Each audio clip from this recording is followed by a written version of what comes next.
Ao longo de Kimetsu, a gente foi apresentado a diversos personagens, um mais forte que o outro, mas e aí, tu sabe quem são os mais fortes dessa obra? Quem são os que estão no topo quando a gente fala de poder? E bem, eu sou o Felipe e hoje eu separei pra vocês os 10 personagens mais fortes de Kimetsu no Yaiba. Bem, vamos abrir essa lista com Sanemi, o segundo mais forte caçador da sua geração. O Pilar do Vento era alguém que já lidava com os Onis desde jovem, isso mesmo sem possuir uma Nichirin às suas mãos. E a forma que ele conseguia lidar com esses seres sem uma espada especial era literalmente prendendo eles e deixando eles virar churrasquinho no sol. E ele conseguia fazer isso não só devido às suas habilidades, mas também ao seu sangue, que é um tipo especial que, quando exposto aos Onis, eles acabam ficando inebriados. Alguns deles até mesmo ficando paralisados ao sentirem o cheiro desse sangue, já que ele é extremamente atrativo para eles. Para vocês terem uma noção melhor, o sangue desse cara foi capaz até mesmo de afetar o Kokushibo por um tempo. No entanto, obviamente não é só devido ao seu sangue raro que ele cai nessa posição,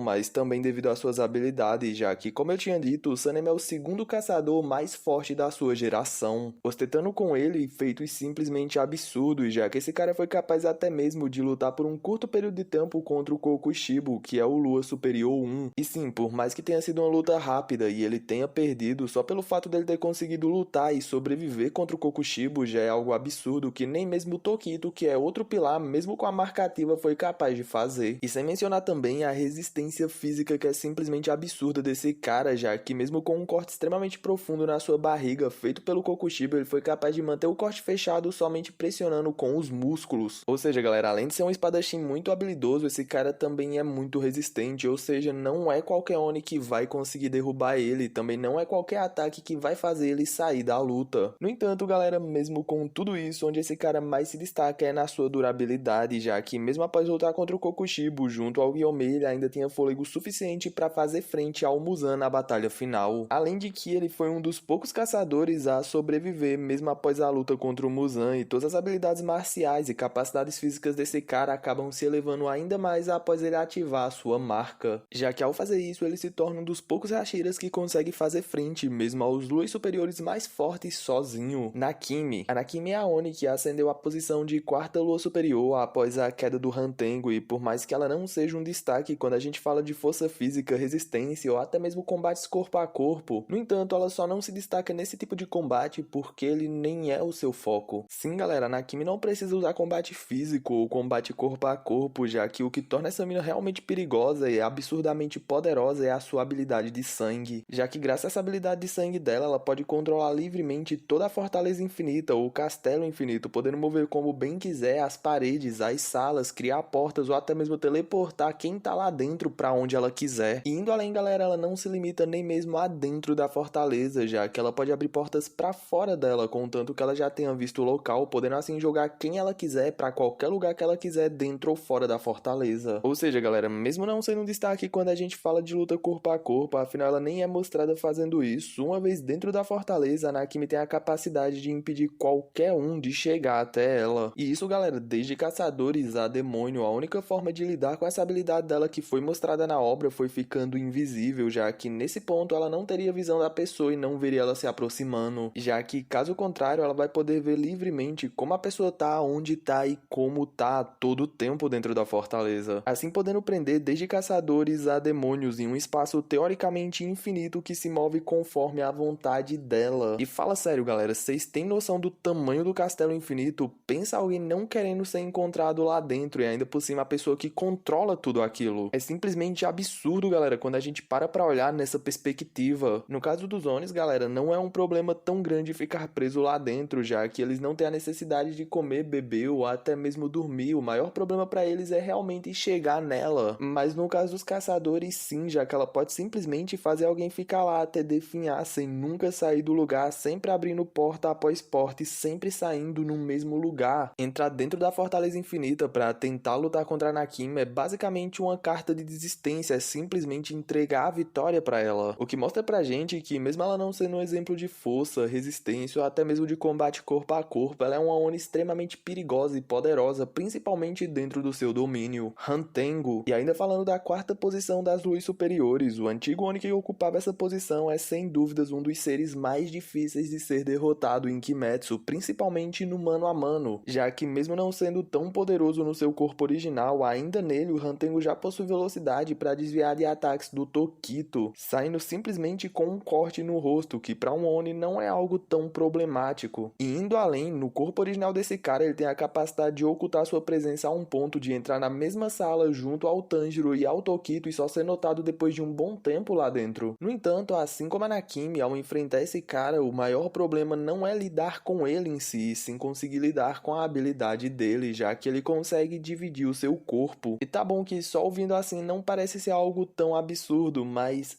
já que ele consegue criar outros 4 Onis à base do seu corpo original, com cada um desses 4 Onis representando uma emoção, e por serem criaturas derivadas do corpo do Hantengo, os problemas começam a aparecer, já que não adianta cortar a cabeça desses caras. Isso porque enquanto seu corpo central estiver vivo, eles vão voltar, não importa o dano que cause a esses corpos, eles vão se curar, só sendo enfraquecidos momentaneamente caso suas línguas sejam destruídas. E como se não bastasse esses caras serem praticamente imortais, cada um desses Onis possuem habilidades únicas, como a capacidade de controlar raios, criar descargas de absurdamente fortes, criar rajadas de som ou até mesmo serem hábeis com lanças. No entanto, por mais absurdo que pareça, esse cara ainda pode ir além, já que o maior problema surge ao ameaçarem o corpo principal do Hantengo, já que nesse ponto as outras emoções vão se unir e o ódio vai nascer. Um Oni que realmente representa o poder de um Lua superior, no entanto com a capacidade de ser quase imortal assim como os outros corpos, já que assim como as outras 3 emoções, o ódio só vai ser destruído caso o corpo original do Hantengo seja destruído. E essa nova emoção, o ódio, mescla todas as outras habilidades de todos os outros Onis, além que de quebra ele também ganha a capacidade de controlar as plantas livremente, podendo moldar elas tanto para atacar quanto para defender, e as habilidades desse cara cobrem uma área simplesmente gigantesca. E nesse ponto, o Hantengo fica forte ao ponto de conseguir lidar com a Mitsuri e ao mesmo tempo atrapalhar o Tanjiro na caçada ao corpo original dele, sendo um Oni absurdamente problemático e quase impossível de se vencer sozinho, principalmente para quem não conhece as suas habilidades. Gyomei. O Gyomei é basicamente o caçador mais forte de toda a sua geração, e graças à respiração da pedra e seus treinamentos constantes, esse cara conseguiu elevar o seu corpo ao máximo humano, tanto que até mesmo o próprio Kokushibo reconheceu isso, chegando até mesmo a elogiar o corpo dele, tanto que o Oni comenta que não viu um corpo naquele nível há muito tempo. Mas como se todo esse nível de poder simplesmente absurdo não fosse o bastante, ele alcançou um nível ainda maior durante a sua luta contra o Lua Superior 1, já que nessa luta o Gyomei conseguiu subir ainda mais de patamar, mesclando todas as suas habilidades físicas com a sua marca do caçador, que upou todos os seus atributos físicos que já eram muito alto em várias vezes, já que nesse ponto dos ataques dele que já tinham antes potência para destruir o corpo do Muzan, que só lembrando é extremamente resistente, ficaram ainda mais fortes, e todo esse poder bruto do Gyomei se soma ao seu mundo transparente e à sua alta experiência em lutas, tanto que mesmo possuindo deficiência visual que deveria atrapalhar muito ele durante as lutas, esse cara conseguiu simplesmente contornar tudo isso e se tornar o mais forte caçador da sua geração. E o poder desse cara é tão absurdo que, sem dúvidas, mesmo entre os Luas superiores, vários deles não conseguiriam vencer esse cara em uma luta mano a mano. A Akaza. Ocupando o posto de terceira Lua superior, a Akaza sem dúvidas é o Oni que mais focou seu estilo de combate em lutas corpo a corpo, e isso tá ligado diretamente ao seu passado como artista marcial. No entanto, após se tornar um Oni, o Akaza foi capaz de mesclar suas técnicas de combate com o seu novo corpo, assim ampliando a um nível extremo seu poder, tanto ofensivamente, mas principalmente defensivamente, como a sua própria técnica bússola, que atua literalmente como uma bússola, criando uma área em volta do Akaza. No entanto, ela aponta para o senso de batalha da pessoa, o seu espírito ofensivo, e graças a isso, muito dificilmente alguém vai conseguir atacar ele sem ele notar a intenção, sem ele notar a pessoa ali. O próprio Tanjiro só passou por essa defesa dele ao entrar em um novo estado de espírito, perdendo qualquer hostilidade perante o Oni, o que deu brecha ao garoto para surpreender o Oni e o vencer. No entanto, antes de ser derrotado, a Akaza foi capaz de bater de frente e ter vantagens contra o Tanjiro e o Tomioka, ambos com suas marcas. E sem contar que esse cara já tinha coleção de CPF de Hashira cancelado, tendo vencido não somente o Rengoku, mas diversos outros Hashiras antes dele. Não sendo à toa, o Akaza ostentava a posição de terceira Lua superior entre os Onis mais fortes. E indo além, mesmo após perder durante a sua luta contra o Tanjiro e o Tomioka, o Akaza ainda foi capaz de sobreviver, mesmo após ter sua cabeça decapitada. E o mais louco, galera, é que esse cara foi capaz até mesmo de regenerar sua cabeça, superando a fraqueza via decapitação e se tornando mortal somente perante o sol. No entanto, a Akaza decidiu decidiu aceitar sua derrota e se autodestruir, porque caso contrário, provavelmente nem o Tanjiro nem o Tomioka teriam saído vivos dessa luta. Doma. E esse cara é sem a menor dúvida o Oni mais sádico e cruel de toda a obra, gostando até mesmo de ter o seu corpo destruído por pura diversão, mas principalmente adorando brincar com seus oponentes por puro e simples prazer. Além de que, graças à sua técnica de sangue, o Doma se torna o counter perfeito para qualquer usuário de respiração, afinal não dá para respirar com os pulmões congelados. E graças à sua capacidade de manipular o gelo, ele ainda pode criar até mesmo clones seus feitos de gelo para o auxiliar em batalha, e mesmo que o Doma tenha perdido para dois caçadores que não eram Hashiras, por mais que eles tivessem o nível de Hashira, vamos lembrar que isso só aconteceu porque o Doma decidiu absorver a Shinobu, assim absorvendo também uma quantidade simplesmente absurda de veneno para si, o que fez ele ter o seu corpo completamente destruído durante a luta, dando brecha para cortarem a cabeça dele, mas caso contrário, o Doma dificilmente teria perdido aquela luta. Afinal, verdade seja dita, em ambas as lutas que o Doma participou, ele não lutou a sério, principalmente na luta contra a Shinobi, o Oni nem mesmo se dava o trabalho de levar a caçadora a sério, ou até mesmo desviar dos seus ataques. E mesmo assim, ele foi capaz de vencer ela facilmente, sem dúvidas, dificilmente qualquer pilar teria chance de vencer esse cara sozinho, Kokushibo. E aqui entra outro cara que é basicamente um monstro, já que além de ter todas as habilidades de um Oni, como super força, velocidade e principalmente uma durabilidade quase ilimitada e uma regeneração praticamente instantânea, tudo isso acaba se somando à sua própria técnica de respiração. Sim, galera, já que antes de se tornar um Oni, o Kokushibo era um caçador, o que deu a ele não só acesso a uma técnica de respiração, mas também a sua marca do caçador e o seu mundo transparente. Habilidades que upam ainda mais todas as suas capacidades como Oni, o que é simplesmente insano. E o mais insano, galera, é que tudo isso acaba se somando às propriedades do corpo de demônio que esse cara ganhou, que já faria ele alguém simplesmente absurdo. No entanto, o Kokushibo, após se tornar um Oni, continuou crescendo mais e mais. E nesse ponto, ele passou a não só a ocupar a posição de Lua Superior 1, mas se tornou o Oni mais poderoso abaixo de Muzan. E galera, nesse ponto, esse cara já não era capaz só de humilhar de uma forma ridícula o Tokito, que é o Pilar da Névoa com a sua marca ativa, mas também ter vantagens durante uma luta contra o Sanemi e o Gyomei, ambos com suas marcas de caçadores ativas, o que é simplesmente insano, galera. Indo além, mesmo perante aos dois caçadores mais fortes com suas marcas, o poder do Kokushibo era tão esmagador que, para cortarem a cabeça dele, foi necessário toda uma força-tarefa, já que foi necessário o Tokito usar suas últimas forças para acender sua Nichirin no corpo do Kokushibo e ainda se juntar ao Genya, vulgo irmão do Sanemi, usando a sua técnica de sangue, tudo isso para parar os movimentos do Lua Superior 1 somente por um tempo, assim dando abertura para o Sanemi e o Gyomei cortarem a cabeça dele, mas mesmo com isso ele ainda foi capaz de se curar, superando completamente a fraqueza via decapitação, assim como a casa conseguiu fazer. No entanto, ele só foi realmente derrotado porque ele nota que nesse ponto ele tinha fugido do seu caminho, que era ser um samurai, ele tinha se tornado um monstro. E nesse ponto, galera, ele desiste da luta e se deixa ser derrotado, porque caso contrário ele teria passado fácil o rodo nos dois Hashiras mais fortes, assim como foi com o Tokito e o irmão do Sanemi. Muzan, o progenitor dos Onis e por muito tempo o mais forte entre essas criaturas, e o abismo de poder que existia entre o Muzan e o resto dos caçadores era simplesmente imenso, ao ponto de que mesmo lutando com vários caçadores nível Hashira e vários Hashiras, e o mais louco é que quando ele fez isso, o Muzan não estava lutando somente contra os caçadores, mas também contra os remédios da Tamayo.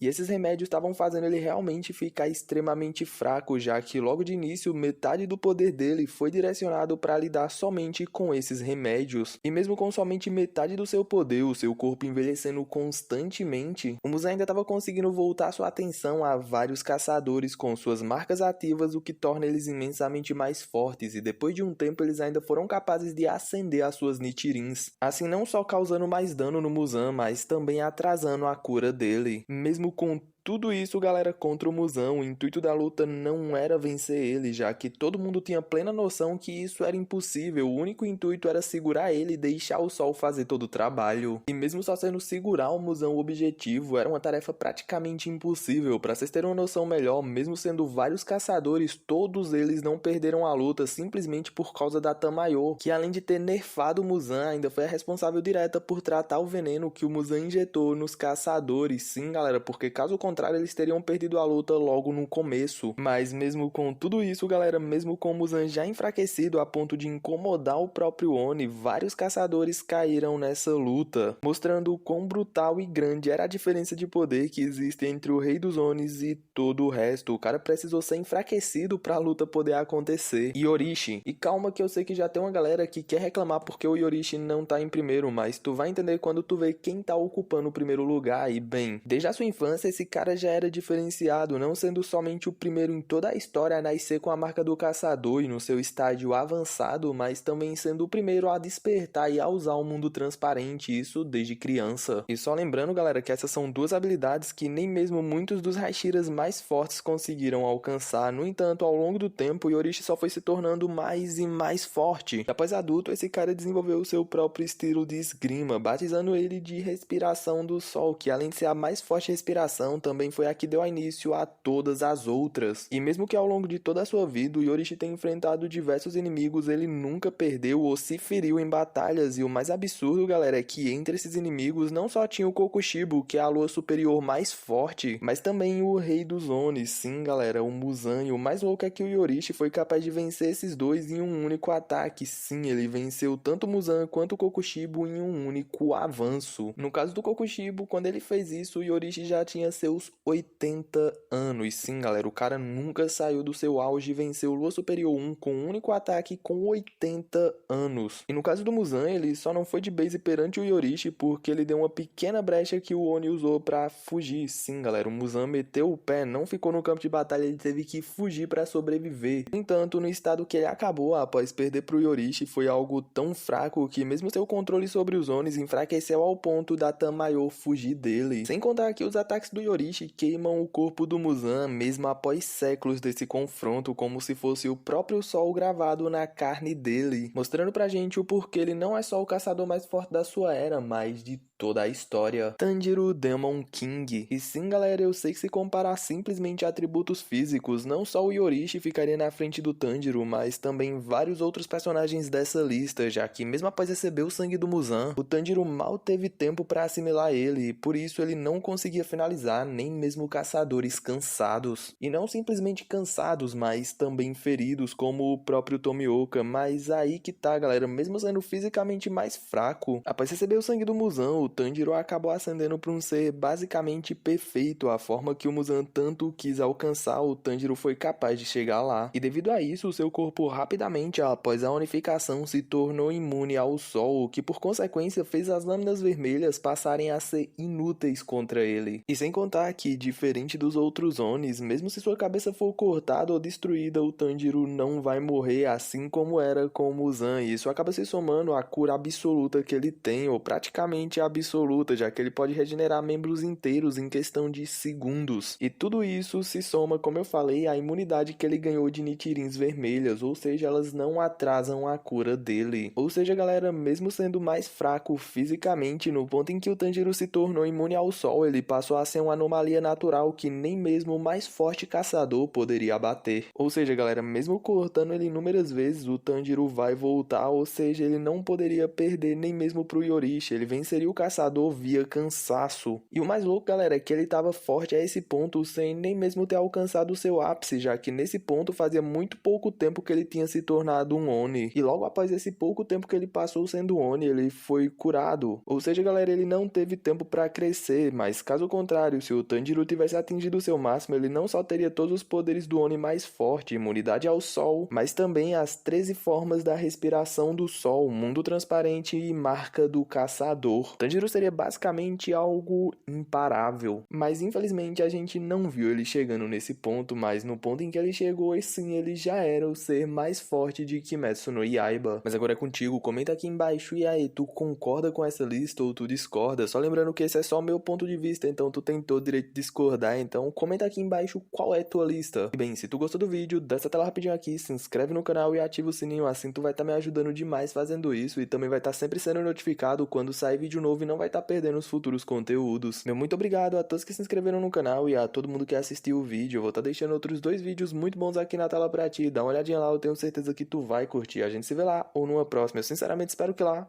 Falou!